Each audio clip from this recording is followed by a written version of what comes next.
The VHS tape came into my life the way cursed things always seem to slip into unsuspecting hands, quietly, casually, wrapped in something that feels almost like coincidence but tastes faintly of fate.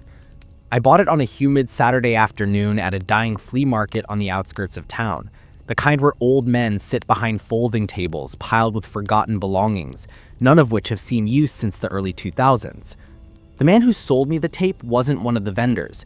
He wasn't even someone I remembered seeing arrive. One moment he wasn't there. The next he stood behind a crate of dusty cassettes, his thin frame slightly hunched, wearing an oversized denim jacket that looked older than me. He didn't speak when I approached, just pushed the crate toward me with a slow, stiff motion. I sifted through the tapes, expecting the usual mix of bootleg action movies and worn-out sitcom recordings, but instead my hand stopped on a black VHS with no sleeve, no label, just a strip of masking tape across the spine with 3 handwritten words. Do not play. The handwriting was jagged, shaky, written with heavy pressure as though whoever had scrawled it was desperate for the warning to be taken seriously. I looked up to ask the man about it, but before I could speak, he slid the tape closer, nodding once with a slow, almost relieved exhale. Something about the way he stared at me like he was glad to get rid of it left an uncomfortable coldness in my stomach. I tried to refuse the tape, but he shook his head and whispered in a raspy voice that sounded like dust scattering on old wooden floors, "If you take it, don't watch aloud." I didn't realize until later that he never asked for payment. Back home, the tape sat on my kitchen table like something that didn't belong in this era, a relic from the 90s that should have stayed buried in the cardboard box it originally lived in. I turned it in my hands, feeling the plastic casing, cold, heavier than a normal VHS, with subtle indentations along the sides as though someone had gripped it too hard. For hours I tried to ignore it, making dinner, scrolling through my phone, pretending I wasn't thinking about the tape sitting only a few feet away. But by nightfall, the curiosity grew louder than the unease. I dug out my old combo TV VCR unit, the kind with the bulky back and faded plastic buttons, a relic from my childhood that I'd kept mostly for nostalgic reasons. The machine took several tries to power on, the screen flickering before stabilizing into a dull blue standby glow. The tape's weight felt even stranger in my hand as I fed it into the slot. The VCR accepted it reluctantly, grinding faintly as the old spools inside spun to life. The screen went black for several seconds before grainy footage bloomed into view. At first, it looked like an old home movie, slightly shaky, washed out colors, timestamp in the corner reading 1994 2:13 a.m. The footage showed a dimly lit living room, wood-paneled walls, a boxy CRT television flickering with static, a couch with a patterned blanket draped over it. The camera's view was fixed in place, unmoving, as if it had been set down rather than held. The room was empty, completely still. For nearly a full minute, nothing happened. No movement, no sound, just the faint hum of old tape static. But something about the stillness made my skin crawl. It didn't feel like an empty room. It felt like the camera was waiting.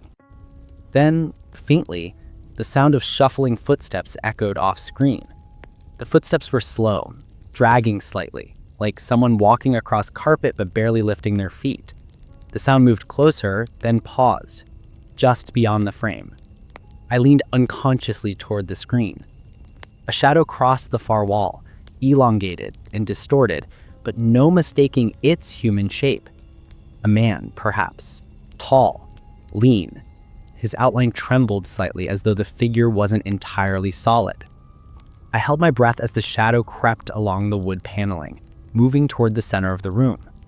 But instead of stepping into frame, it stopped at the edge where the camera could not see and remained there. The next sound startled me. A soft knocking. Knock, knock, knock. 3 slow taps. Not on a door, not on furniture, but directly on the camera. My heart stuttered. I felt ridiculous for flinching at a decades-old recording, but the knocking had sounded uncomfortably close, as though someone had tapped on my actual TV screen. The tape crackled, the image distorting, and when it stabilized, the shadow was gone. The room remained empty for a long moment. Then the TV within the recording, the old CRT in the filming, flickered to life. Static. No signal, but underneath the static was something else. A face. Not clearly visible, but the vague impression of one. Pale. Eyeless. Its features blurred like a long exposure photograph. Its mouth opened and closed silently, jaw moving in unnatural, disjointed shapes as though trying to speak but unable to form the sounds. The image flickered rapidly, the face drawing closer to the camera within the recording until the static consumed it entirely. Abruptly, the footage cut. A new scene replaced it. This one showed a hallway. Narrow, wallpaper peeling. A single ceiling like flickering, threatening to burn out. The timestamp remained the same down to the minute, which shouldn't have been possible. It was as if both scenes were happening simultaneously. At the far end of the hallway, something was standing. A person. Or the shape of one. The figure's back was to the camera, head slightly bowed as though listening to something distant. Its body was unnaturally still, shoulders rigid. After several seconds, the figure's head twitched. Just a small movement, barely noticeable but wrong. Mechanical. Repetitive. Then slowly it began turning toward the camera. The light at the end of the hallway flickered violently, plunging the figure in and out of darkness. Each flash revealed it slightly closer, as though it moved only during the black frames. I hatched my breath as I watched it inch toward the camera in stuttering, unnatural increments, until the final flicker left it only inches away. But when the light steadied, the hallway was empty again. I exhaled shakily, realizing my heart was pounding. The tape clicked as the footage jumped once more. This time, the camera pointed at a mirror. A large bathroom mirror, grimy around the edges. The room was empty. No timestamp in this scene, just the reflection of the empty bathroom. I leaned closer. Something felt subtly wrong about the reflection. The mirror seemed to be showing the room at a slightly different angle than the camera. The shadows didn't match, the objects on the counter were in the wrong places. And then there, barely visible behind my own reflection, a shape. A silhouette forming slowly, as though condensing out of darkness. Its head appeared first, then shoulders, then long, thin arms. It stood completely still behind me, but not behind the camera. The mirror figure lifted its hand, pressing a long, bony palm against the glass. The reflection distorted, rippling outward like a stone dropped into water. The screen snapped to black. I sat frozen, pulse hammering in my ears. I reached for the eject button, but before I could press it, the tape resumed on its own. No picture, only audio. A low, barely audible whisper, repetitive, rhythmic, indecipherable until it grew louder, clearer, finally forming words, "You shouldn't have watched alone." The TV shut off by itself. The room fell silent. I stood trembling, the tape still inside the VCR. I reached to unplug the unit, hands shaking, but before I could touch the cord, the TV flickered back on. This time, the screen didn't show old footage. It showed my living room, right now.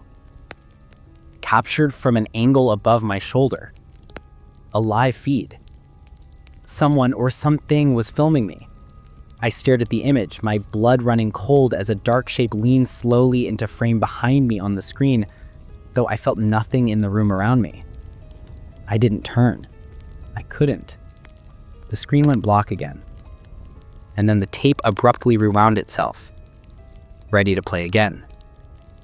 The moment Ethan pressed the play button, the screen erupted in a violent swirl of static, heavy, choking, almost textured, like a snowstorm scraping at the inside of the glass.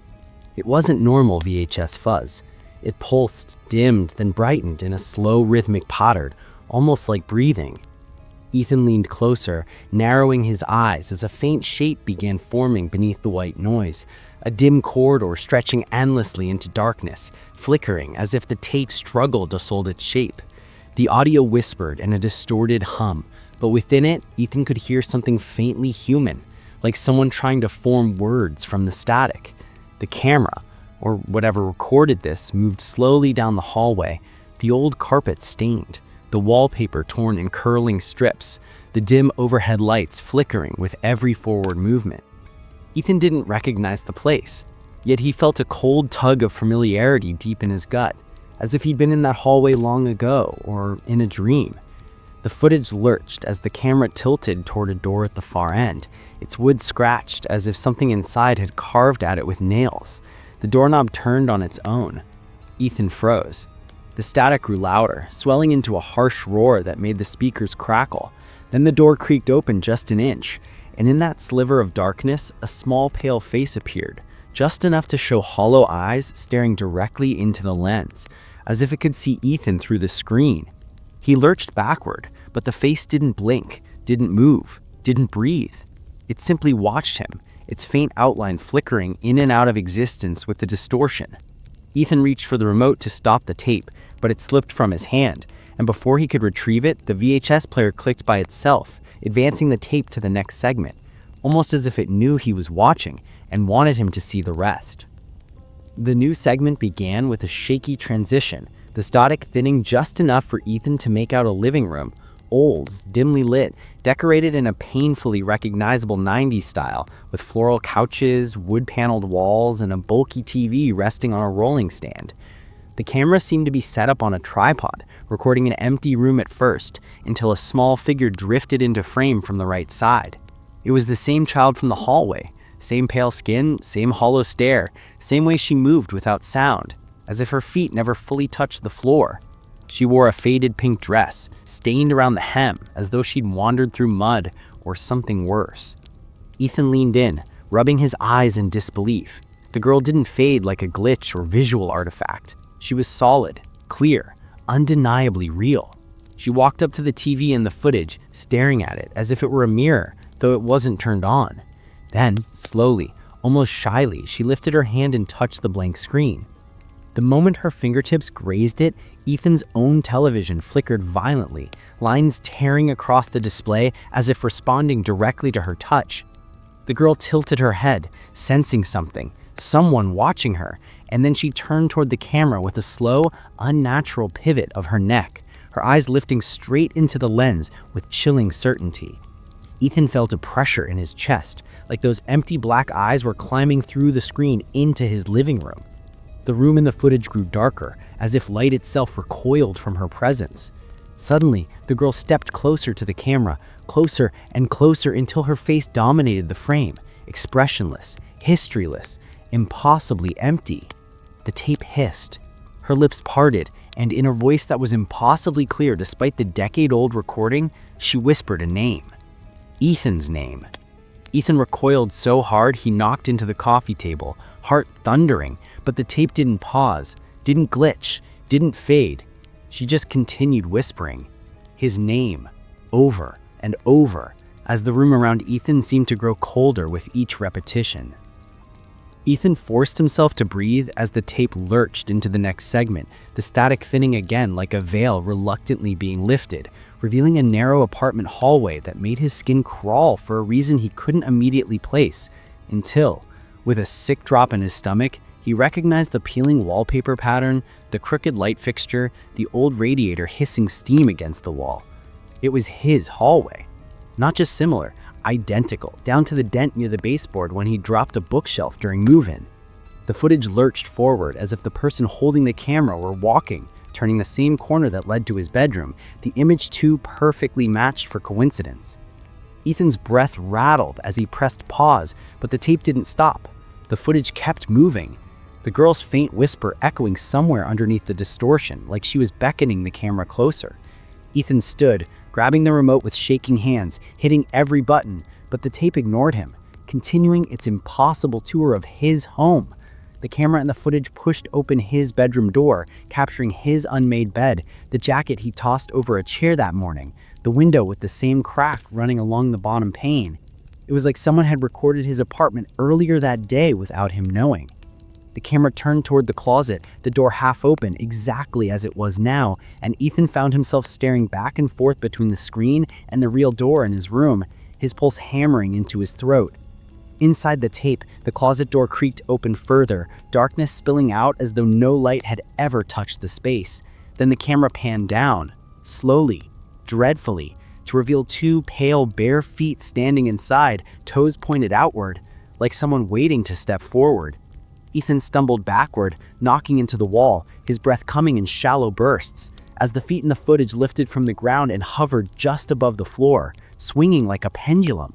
The camera tilted upward, showing the little girl again, her face barely visible in the dark except for those dead, unblinking eyes staring directly into the lens. And then she smiled, a tiny, thin-lipped, knowing curve, as if she had finally found where he lived, because she had always known. Ethan froze where he stood, unable to look away as the little girl's smile widened on the grainy footage, a slow, unnatural stretch that bent her cheeks in a way a human face shouldn't bend. The hovering feet swaying gently beneath her, like she was caught in a breeze that didn't exist. The camera continued to roll on its own, zooming slightly, bringing her face closer, her eyes darker than the tape's shadows, absorbing light rather than reflecting it. Ethan felt the temperature in his apartment plummet, cold air pressing against his skin as though the walls themselves exhaled. His TV flickered, the edges of the frame warping as the room around him seemed to bend inward. The girl on screen lifted her hand, the motion jittery and stuttering like corrupted footage, and pressed her palm against the inside of the TV screen. Ethan stared in horror as a faint imprint appeared on the glass, not a visual glitch, but an actual outline, as if something was pushing from inside. He backed away, but electricity crawled across the air, pulling him forward with a low hum that vibrated through his teeth. The girl leaned closer until her face filled the entire screen, her lips moving in silent words Ethan couldn't hear at first. Then suddenly, he could. I'm still here. The voice came not from the TV speakers, but from directly behind him. Ethan spun around, but the apartment was empty, silent except for the hiss of static.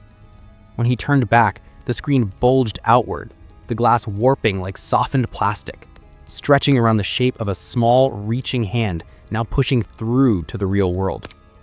A thin crack shot across the TV like a spiderweb, followed by another and another, until the screen shattered outward in a burst of glass and static-filled air. Ethan shielded his face, stumbling back as tiny shards clattered across the floor. And when he opened his eyes, the TV was dark, completely dead, except for a single handprint on the inside of the broken glass, smeared upward as though something had climbed out. His apartment fell into a suffocating silence. Then, from the hallway, the same hallway shown on the tape, he heard small, slow footsteps approaching, soft and deliberate, like a barefoot child exploring a new room. Ethan backed toward the living room wall, his pulse a violent drumbeat in his ears, as the soft, deliberate footsteps crept closer along the hallway. The sound impossibly real, yet carrying the same faint static buzz that had seeped from the VHS tape. The broken TV sat dark and hollow on the floor, its smashed screen reflecting only splintered fragments of his trembling shape. But the room felt anything but empty. The air had a weight now, a suffocating heaviness that pressed against his chest with each breath. From the shadows of the hallway doorway, the temperature plunged again, and Ethan's breath poured from his lips in pale clouds, even though his heater was on full blast. The first thing he saw was movement. Small, slow, and wrong. A tiny silhouette stepped out of the darkness, its form flickering at the edges, like footage struggling to stabilize, and Ethan realized with dawning terror that the girl's entire body was glitching, her limbs jittering between frames as though she still belonged to tape, not flesh. Her head twitched too sharply to the side, snapping into a new angle mid-motion, and from her mouth came a faint, crackling whisper. We never stopped watching you. Ethan staggered backward as the girl approached, her feet making no sound now, sliding across the floor in unnatural, stop-motion jerks. She lifted her hand toward him again, and the overhead lights flickered violently, syncing with the spasms of her movement, casting the room into a strobing nightmare. Ethan grabbed the nearest object, a lamp, and hurled it, but it passed through her like through smoke, distorting her shape for a second before she snapped back into place. The shadows on the walls began to twist, bending into shapes he didn't recognize, forming outlines of other small figures standing behind her, dozens of them, flickering like unfinished footage waiting to be rendered.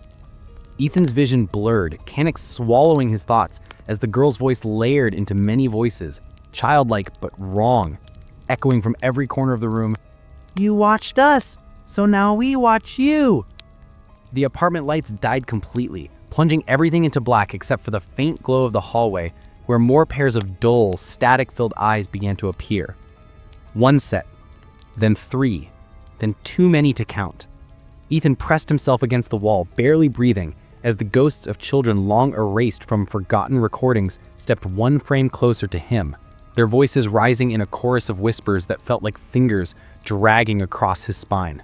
Ethan slid sideways along the wall, desperate to reach the front door, even though every instinct screamed that no ordinary exit would save him now, not when the children filling his hallway moved like they weren't made of skin and bone, but of rewound memories glued together by static and darkness, their forms flickering between still frames of themselves, one moment standing, the next a fraction of an inch closer, a few pixels different, as though reality itself were lagging. The girl in front, took another step. And with each jerking movement, the air in the apartment seemed to glitch, straight lines bending, the edges of furniture stretching like VHS tape caught in a dying machine.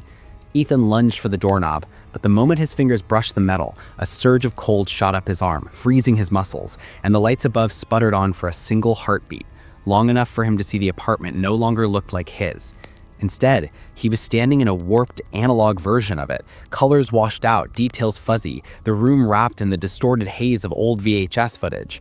The children stood completely still now, arranged in a loose semicircle around him, their eyes huge black voids that seemed to pull all the light out of the world. Their leader tilted her head, a slow, crackling movement that made her neck distort like stretched tape, and she whispered, "You're inside now." Ethan didn't understand at first, until he glanced at the TV, still shattered on the floor, yet playing again.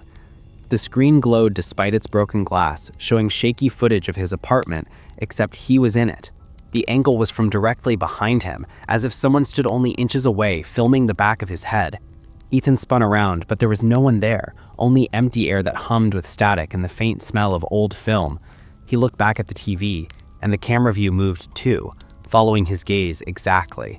Horror crawled up his spine as he realized what the tape had always wanted, not to show him its footage, but to record him, to capture him the same way it had swallowed the children before him. The girl lifted her hand again, and the TV screen split into 2 frames, then 4, then 6, each one showing Ethan from a different impossible angle, as if a dozen invisible cameras were filming him simultaneously. "Stay with us," she whispered, her voice overlapping with the others until the apartment vibrated with their rising chorus. The light dimmed further, the shadows deepening into hungry pools around his feet as the static thickened and began creeping up his legs like fog. Ethan clawed at the door, but his fingers passed through it like it was made of light instead of wood, his entire reality flickering between the real world and the tape world, between existence and playback. Behind him, the children stepped closer in jerking unnatural motions, their shapes glitching into existence at inconsistent intervals, as if they were skipping through timelines, occupying multiple frames at once. The little girl stopped only inches from Ethan, her face rising slowly into the dim, shadowy light, her expression unreadable behind these endless black eyes that reflected nothing, not even the glow of the TV behind them. "You're going to be part of the recording now," she whispered, and as she lifted her hand, the walls of the apartment dissolved into rolling lines of analog distortion, the floor beneath Ethan turning into flickering horizontal bars like the ground was made of unstable footage that couldn't decide which frame to hold. Ethan screamed for help, for anyone, but his voice echoed strangely, layered, delayed, sounding like bad audio on a tape that had been played too many times. The static reached his waist now, numbing everything, turning his skin pale and blurred around the edges. He reached out to steady himself, his palm hitting the wall, except the wall buckled inward like thin plastic, rippling as though it were just another projection.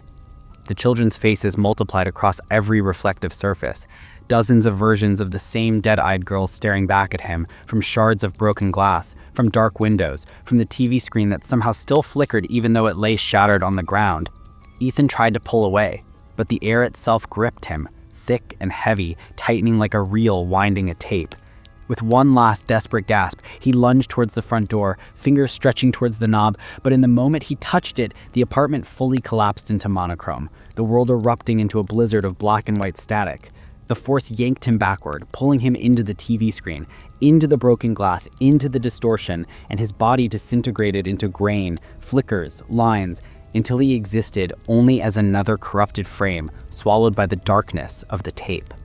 And as the final burst of static roared and then went silent, the apartment was left empty, quiet, untouched, except for the VHS tape sitting gently beside the dead TV, its label now holding a new handwritten note that hadn't been there before. Play me. 3 days later, the apartment manager entered Ethan's unit after renters reported a persistent buzzing noise, the kind old TVs made when left on too long, though the electricity had been cut since the day Ethan disappeared.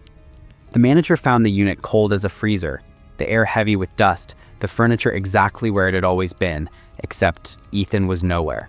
His keys were on the counter, his jacket on the couch, his half-eaten meal still on the table, untouched and moldy, as if he had simply evaporated mid-bite.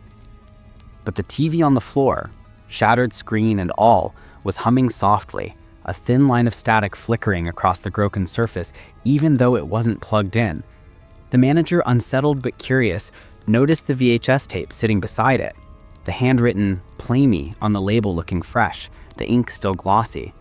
He picked it up, turning it over in his hands, confused about why anyone would have such a thing in 2025. Shrugging, he pocketed it, planning to toss it in the trash or maybe show it to his nephew who collected retro junk. But as he left the apartment and locked the door behind him, the tape grew warm in his pocket, a faint vibration pulsing through the plastic casing, like a heartbeat. And inside, deep within its spools, behind the magnetic strips and layers of forgotten footage, Ethan's voice whispered beneath the static, too soft for anyone to hear yet. "Please, don't press play." But someone would. Someone always does. And when they do, the tape will be ready to add another face to its growing collection.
guys, I'm Shu. Hope you like my no copyright sound videos. You can download it for free.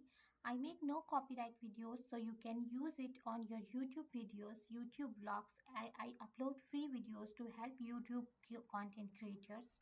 If you like my hard work, please consider subscribing and like this video, share it, and also ask me in comment if you want any other kind of music or sound. I will be glad to upload for you all. Thank you very much. Have a good day.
too. Hope you like my no copyright sound videos. You can download it for free.